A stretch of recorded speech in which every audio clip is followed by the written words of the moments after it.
यदि तुम इतने शक्तिशाली हो तो इस तिनके को काट कर दिखाओ या जला दो। एक छोटा तिनका जिसे अग्निदेव जला नहीं सके, वायुदेव हिला नहीं सके और इंद्रदेव तोड़ भी नहीं पाए। आखिर वह रहस्यमयी तिनका किसका था? आखिर कौन है ये रहस्यमयी प्राणी?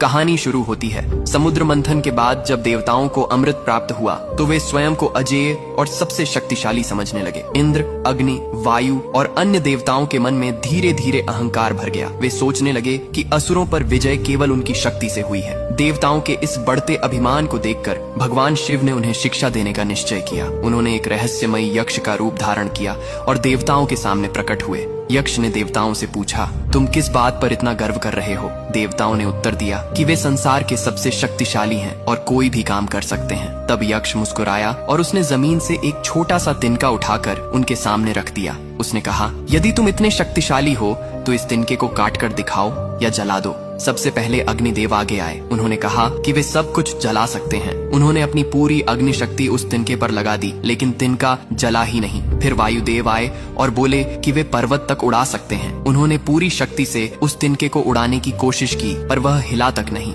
अंत में इंद्र स्वयं अपने वज्र के साथ आगे बढ़े, पर वे भी उस छोटे से तिनके को काट नहीं सके। तब सभी देवता आश्चर्य में पड़ गए और उनका घमंड टूट गया। उसी क्षण वह रहस्यमय यक्ष अचानक अदृश्य हो गया और आकाशवाणी हुई कि वह कोई और नहीं, स्वयं भगवान शिव थे। देवताओं को समझ आ गया कि उनकी शक्ति भी शिव की कृपा से ही है। सभी देवताओं ने लज्जित होकर भगवान शिव से क्षमा मांगी। इस घटना के कारण शिव के इस रूप को यक्षेश्वर अवतार कहा जाता है, जिसने देवताओं के अहंकार को एक छोटे से तिनके से ही तोड़ दिया। तो भक्ति भाव से लिखो, हर हर महादेव।